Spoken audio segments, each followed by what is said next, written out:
ka, Professor, dahil si Kristo nanalangin hindi sa Diyos. Mali ka, Professor, dahil si Kristo tinuruan ng Ama, hindi sa Diyos. Mali ang Professor kasi si Kristo, 8:40 ako ay tao, hindi sa Diyos. Mali ka, Professor, dahil si Kristo nagutom, hindi ka Diyos. Ay, 5 ang bagsak. Bagsak ang radyo.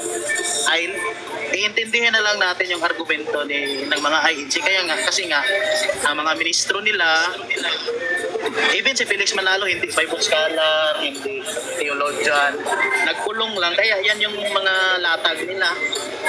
No? So, punta na tayo sa argumento na bakit ba hinahanapan natin sila ng talata na sinabi na si Kristo ay hindi Diyos, litra por litra. Bakit ba? Ano ba rason? Kaya hinahanapan natin sila ng talata na si Kristo, na litra por litra na si Kristo ay hindi Diyos. Kasi nga ang daming talata na nagsasabi si Kristo ay Diyos. To the extent na yung international debater nila na si Joe Ventilacion, tinanong ni James White about 2 Peter 1:1, sabi ni Joe Ventilacion, for you it's one, for us it's two. Sabi ni James White, grammatically sir, answer me grammatically. Anong sabi ni Joe Ventilacion? We do not base our doctrine simply by means of grammar. In other words, therefore, kung ang talata kontra sa doktrina nila, ang grammar mag-a-adjust. Doctrine first before grammar. Ang sinasabi ng 2 Peter 1:1, according sa grammar, great God and Savior si Jesus Christ eh. Same sa Tito 2:13 eh. Same, great God and Savior. Diba? So we do not base our doctrine simply by means of grammar. Yan yung reasoning.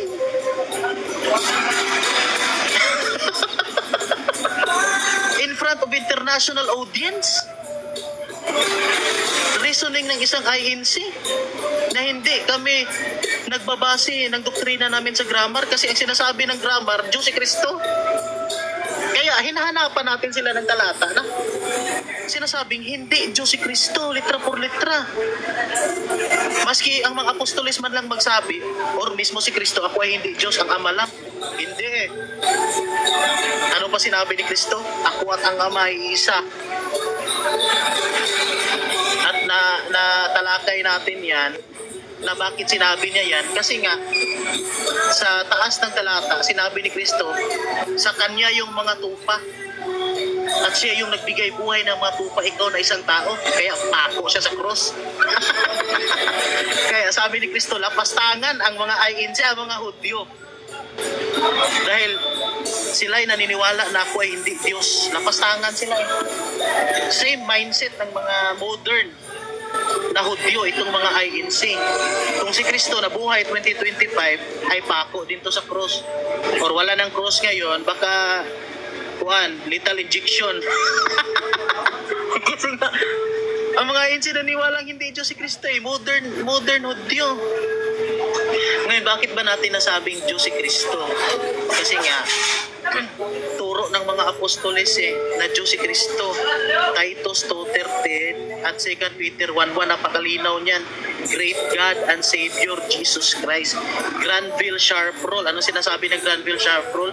When two common nouns are conjoined by the conjunction and those two common nouns function as an adjective describing one person, Jesus Christ. Sino nagsabi? Si Pedro. At si Pablo. Dinagdagan pa ni Tomas na Diyos ko. That gives substance to the verse na the Word was God and the Word became flesh. Napakalinaw ng mga talata, mga INC. Kaya nga, ang pinaka-tamang doktrina ay yung Trinity, na there is one God. Because hindi naman natin pwede sabihin na tatlo sa talaga yung Diyos. Hindi, kasi nga may talata na sinasabi, there is only one God. But we cannot just ignore those verses saying that Holy Spirit is God, suggesting that Holy Spirit is God, at saying that Jesus Christ is God. So how can we reconcile, those seem to be contradicting verses. So kaya nabuo ang doktrina ng Trinity na there is one God in three different persons, that na those persons are also God. Kasi nga, we cannot just ignore those verses saying that Jesus Christ is God.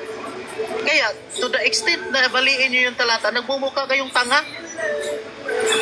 nakakabali sa talata, hindi pwede mag-grammar, nagulat. Nabasa ko yan sa pusugo nyo, ang reasoning nyo, nagulat. Ngayon, nakakatawa kasi ang my Lord, tama. Pero yung my God, mali. Dapat mali yung dalawa kasi nagulat ka eh. Walang mali sa sinasabi mo. Di ba? Sige, nagulat si Tomas, mali siya. Ito bang my God, mali ba to? Kasi nagulat siya, yes. Itong my Lord, ay tama yan.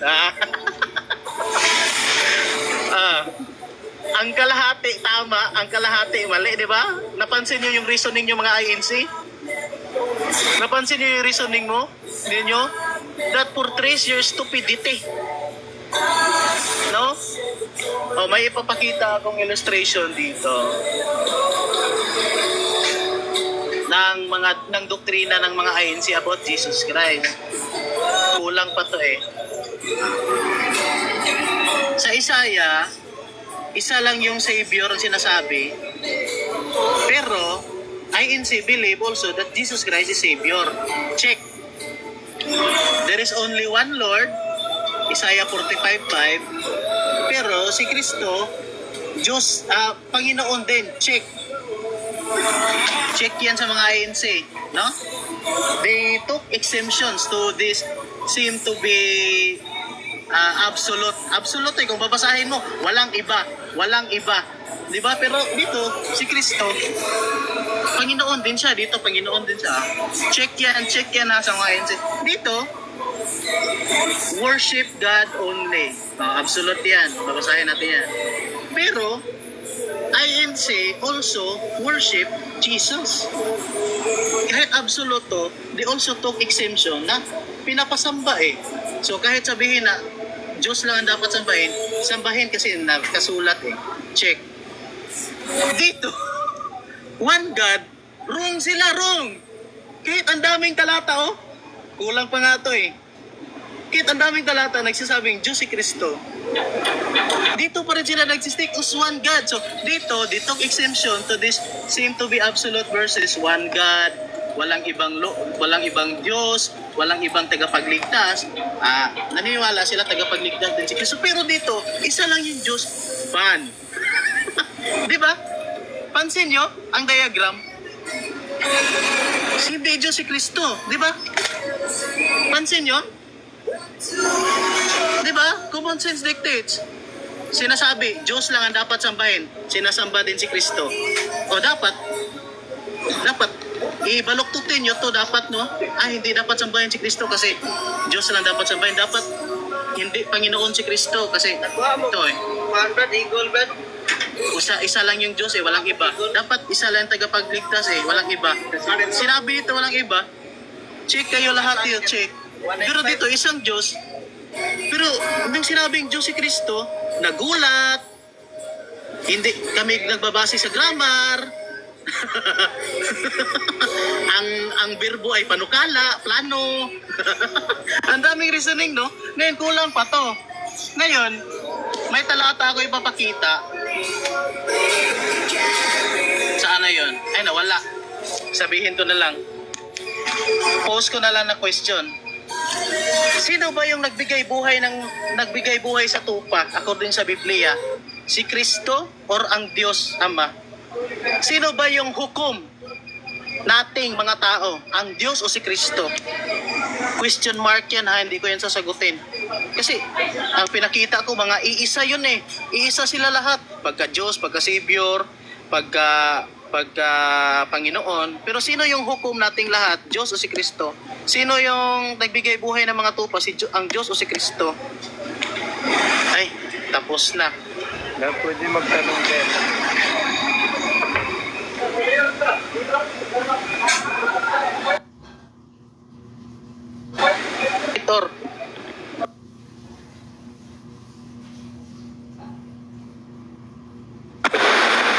antagonist. Naiintindihan mo ba talaga yung doktrina ng Trinidad o hindi? Yes, naintindihan namin, but we cannot fully explain Trinity because according to our church fathers, the doctrine of Trinity is a mystery. You cannot fully explain Trinity, but you can understand Trinity because that is a divine mystery. Naintindihan, no? Wait, divine next mystery. question. Parang matatanggap mo sa sarili mo na totoo ang Trinity, but we cannot fully explain Trinity, but we can explain at the bare minimum. Maintindihan mo, yan yung divine nature. Next question. Divine mystery. Divine nature, divine mystery. Next question. So, ayon sa mga pioneer ng Trinity Doctrine, hindi naman ikaw ang pioneer niyan, di ba? Yan ay nasa hiwaga at sabi nila, hindi maunawaan, hindi maintindihan. Tanggapin mo lamang. So, ikaw, naiintindihan mo? Yes, naiintindihan. Sabi ko nga, at the bare minimum, but you cannot fully. Narinig mo naman yung fully, di ba? Narinig mo yung word na fully? You cannot fully understand Trinity because that is a divine mystery. Misteryo yan ng Diyos. Matatanggap mo sa sarili mo na may... Wait muna, excited ka? Okay, next question excited ka? Wait, sasagot pa ako.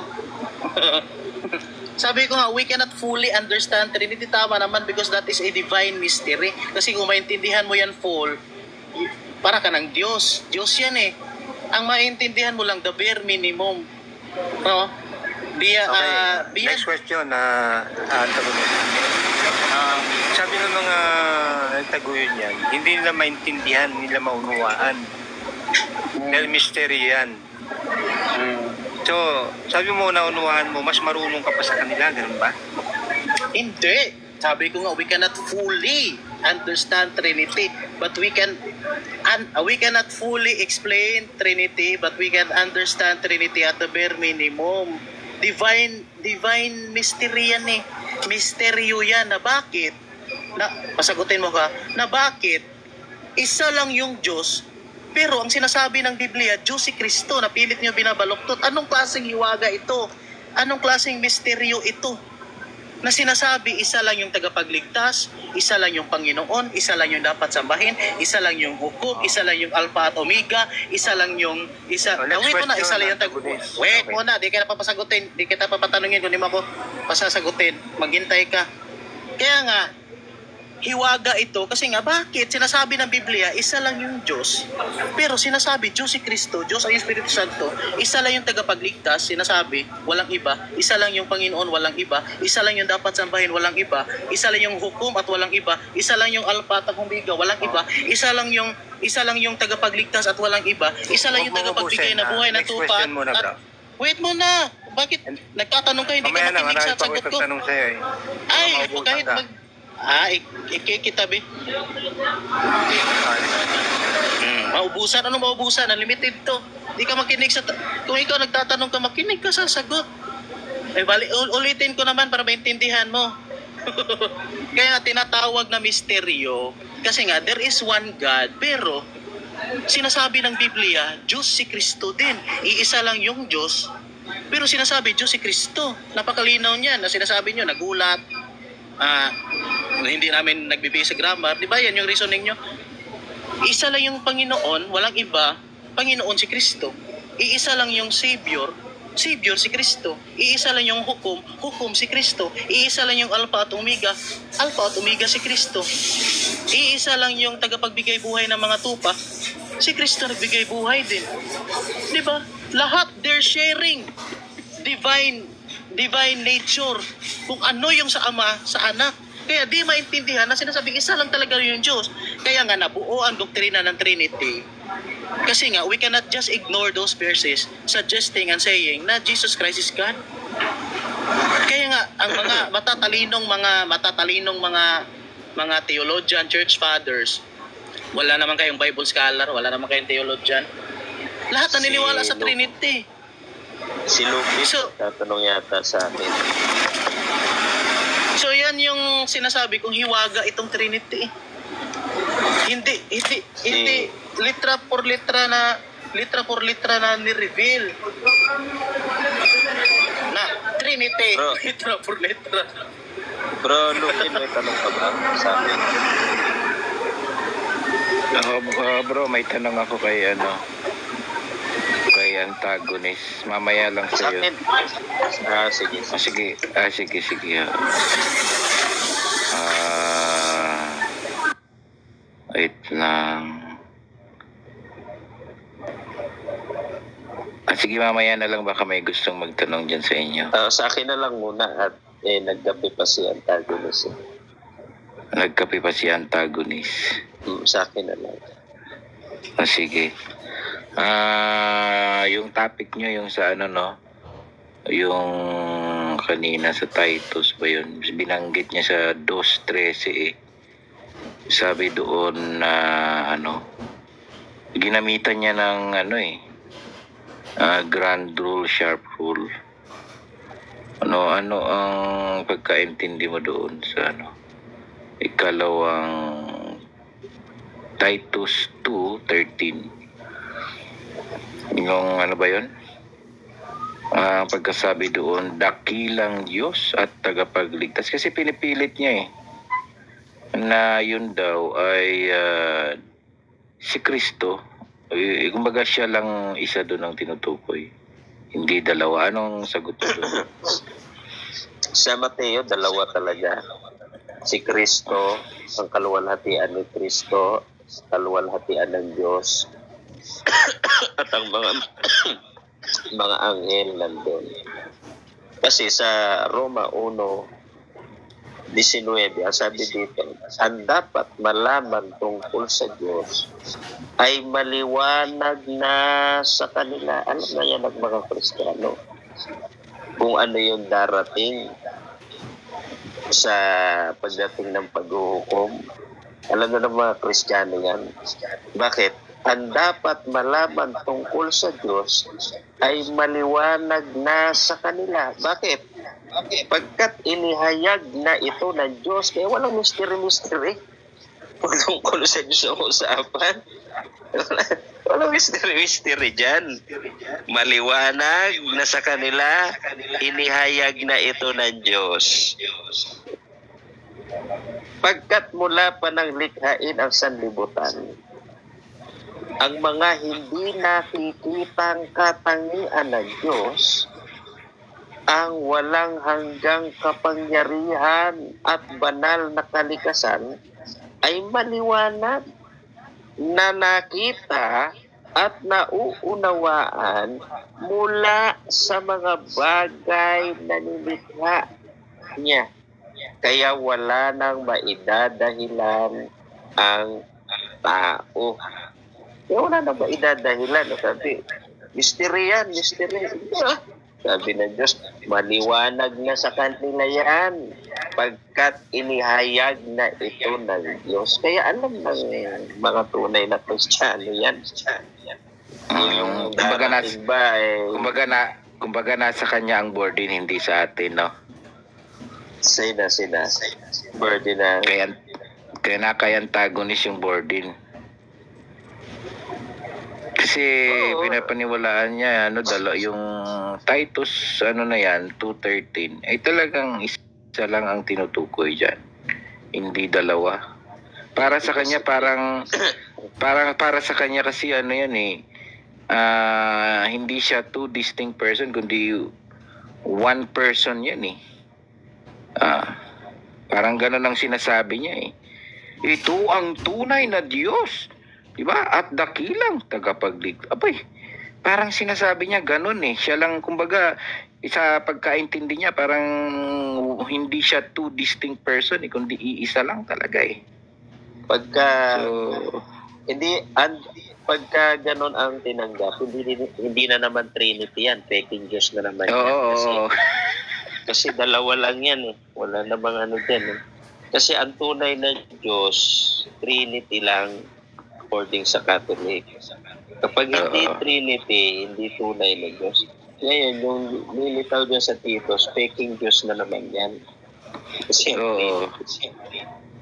Kasi kasi ba sinasabi rito habang hinihintay natin ang mapagpalang pag-asa, ang pagpapakita ng kaluwalhatian ng ating dakilang Diyos at tagapagligtas na si Jesucristo.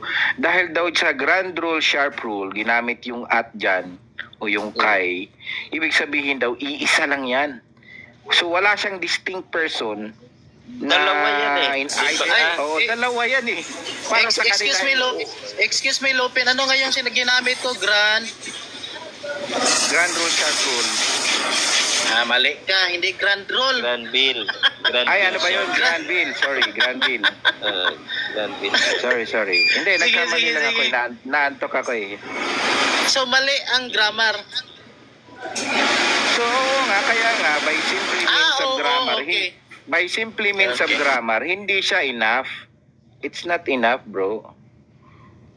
Kasi doon ka, So, paano is na it lang yung your- paano na lang yung Is ibang it- talata? Kaya nga, bro, yan yung point ko. Paano Kaya na lang yung nabuo ibang ang Trinity, talata? kaya nga nabuo ang Trinity na may iisang Diyos, na may tatlong persona na Diyos din. Hindi namin dinasabi na tatlong Diyos.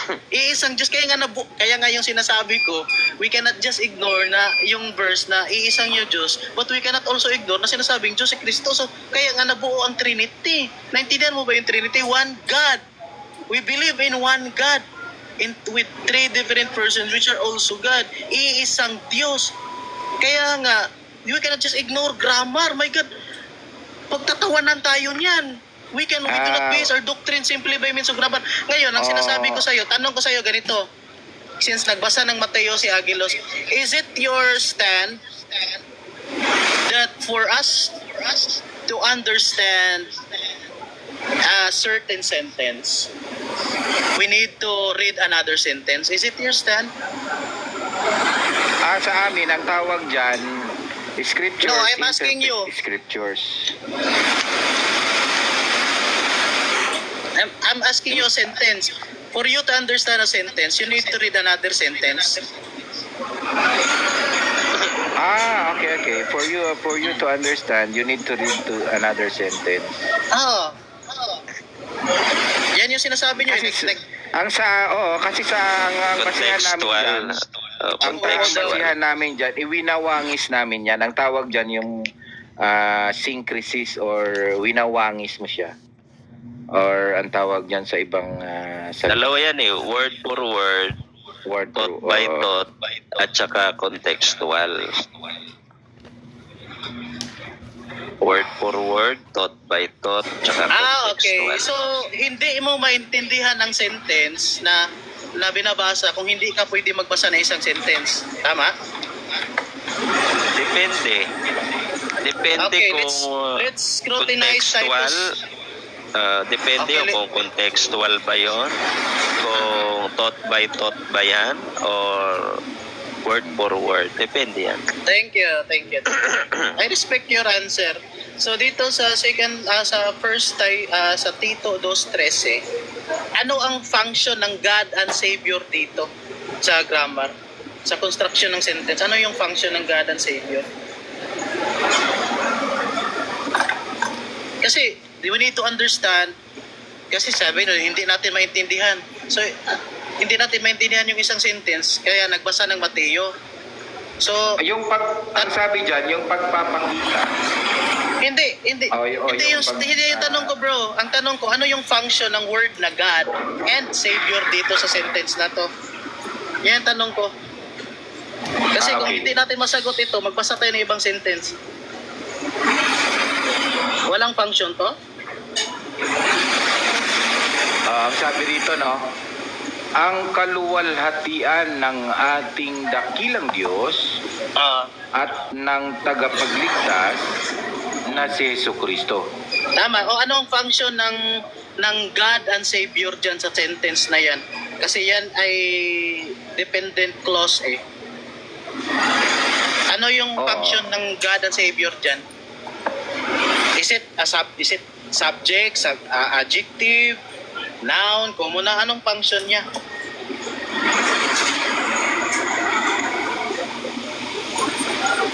Anong function na, kumbaga, ng God ano and Savior sa sentence na yan, the appearing of the glory of our great God and Savior Jesus Christ, or while we wait for the blessed hope, the appearing of the glory of our great God and Savior Jesus Christ. Sentence yan eh, dependent clause. Ano yung function ng great God and Savior dyan? Subject ba yan? Predicate? Ano yan?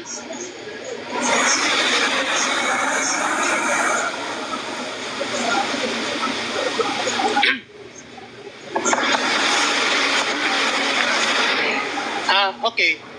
Ang safest answer, kung ang sagot mo kanina, for you to understand a sentence, we need to read another sentence. Ang perfect answer dyan, kung ako ay insiha na kailangan ko magbasa, lahat ng word dyan walang function. Hindi natin maintindihan ang sentence. Kaya kailangan natin magbasa ng isang sentence. Yan yung safest answer. Kasi nga kung sasabihin mo, itong God and Savior, kuanto, itong Jesus Christ, ito yung subject, ay maintindihan natin yan bro sa sentence. Pero kung ang stand mo, we need to read.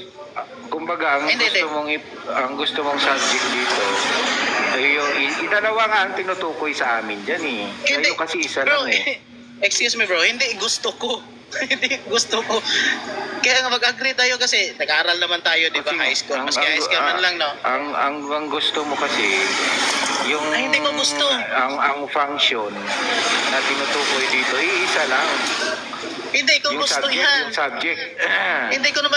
Hindi ko naman ginugusto ang grammar. My God, bro.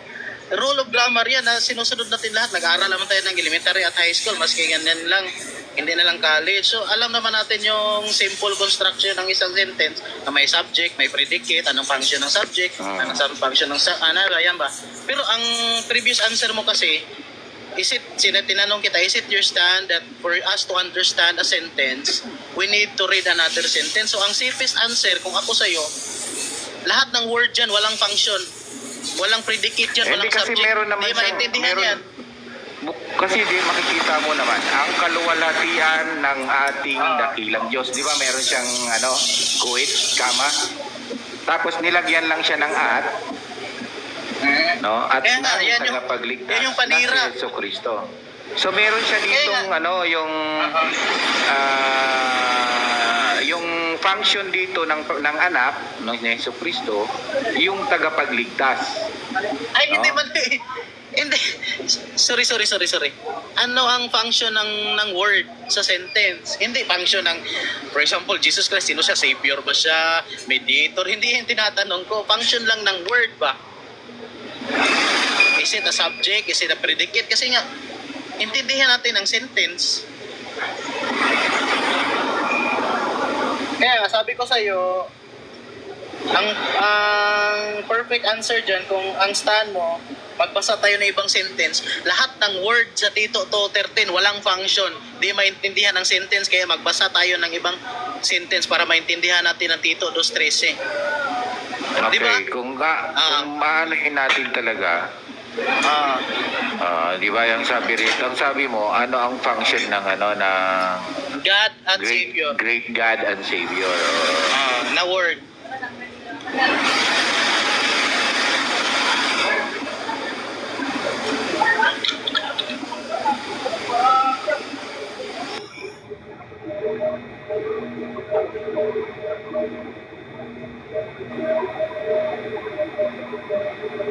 Hindi siya buong pangungusap, bro eh. Kaya wala pa siyang wait lang ha. Magbasa ka muna ng coaching. Mga dependent clause, independent clause. Ano ba yan? Hindi pa siya yung praise kasi na to, a great God and Savior. Hindi pa siya Jesus, our Lord Jesus Christ, di ba ang nakalagay dyan? Waiting for our blessed appearing the glory of our God, great God and Savior Jesus Christ. So, yung dito, yung subject, the appearing of the glory of our great God and Savior, Jesus Christ. Ito yung subject, no? Yung inaantay natin. Ano yung subject, bro? Yung the appearing of the glory of our great God and Savior Jesus Christ. Sure ka? Yun ang yun ang inaantay natin. Yung Ulit mo na, ang subject, the appearing of the glory of our great God and Savior. Subject and predicate agreement ha. Ang subject, the appearing of the glory of our great God and Savior Jesus Christ. Subject lang tong buong sentence. hindi yung Ano yung subject nga dito? sige. Wait lang yung predicate, we are waiting for yun ang predicate kung buo ang sentence, no? So yung we are waiting for. So kung ang tanong ay God and Savior, the great God and Savior, subject, noun, praise, hindi pa ito yung yung predicate hanggang wala kang verb, no? So yung the great God and Savior subject is yung subject is si Jesucristo ba yung subject, yung anak? Okay. Okay. Ang Ito bro hindi mo kasi siya maano lang para sa inyo dalawa. So ang subject diyan dalawa. Oo. Ano yung dalawang subject diyan?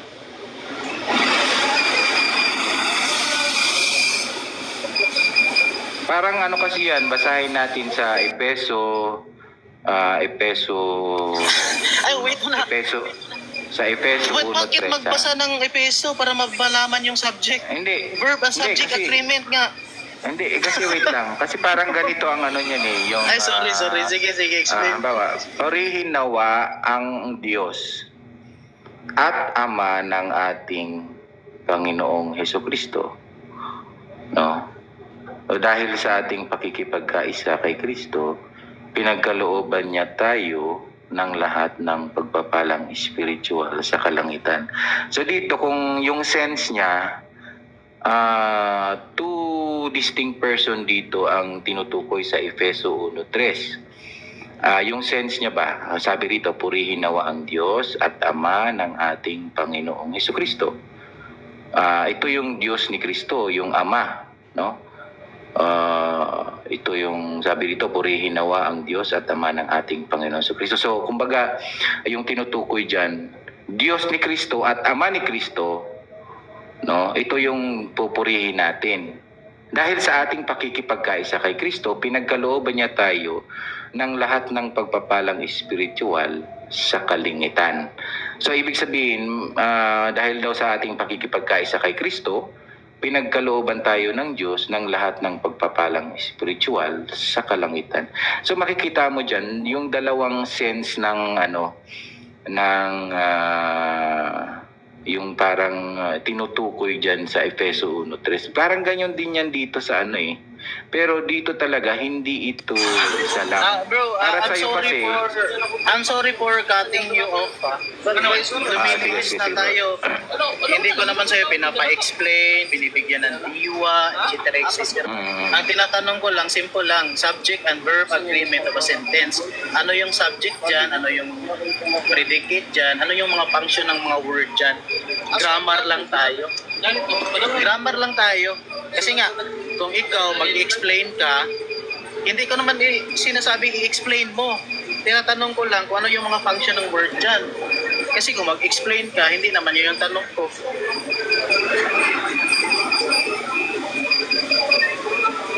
hindi kasi simple pag lang sa yung tanong grammar, ko. Oo, anong pag sa grammar kasi, pag sa grammar mahina ako. Pero, okay. I respect your one. Okay. Pero sa, mo siya, so kung sa, yung sa subject, no, yung, ito, ang pagpapakita ng kaluwalhatian ng dakilang Diyos at tagapagligtas na si Kristo, ayan ang buong subject ng pangungusap. Iyan ang inaantay natin yan ang pinupunto ng pangungusap, no? So sa breakdown ng struktura, no, yung habang hinihintay natin, yan yung predicate, kilos o ginagawa. So we are waiting for, no. So kung sa grammar, di ba, yung yan yung ano niya, kilos o yung predicate, no. So sa subject naman na hinihintay, ang pagpapakita ng kaluwalhatian ng dakilang Diyos at tagapagligtas na si Jesu Kristo. So sa theological note, kung susuriin mo yung theologically sa pananampalatayang sa katulad namin, mga hindi Trinitarian, ang dakilang Diyos ang Ama, no? At ang tagapagligtas si Jesu Kristo. Kaya ang inaantay nating pag-asa ay ang pagdating ni Kristo kung kailan ipapahayag ang kaluwalhatian ng Diyos Ama. Yung summary niya, yung subject ng Titus 2:13, ang pagpapakita ng kaluwalhatian ng ating dakilang Diyos at tagapagligtas na si Jesu Kristo. Sa predicate na bang habang hinihintay natin. I respect your explanation na ang Kasi sa subject amin- ay ang pagpapakita. Ang tinutukoy ko lang naman is the grammatical construction. For example, antagonist is simple na ba? Antagonist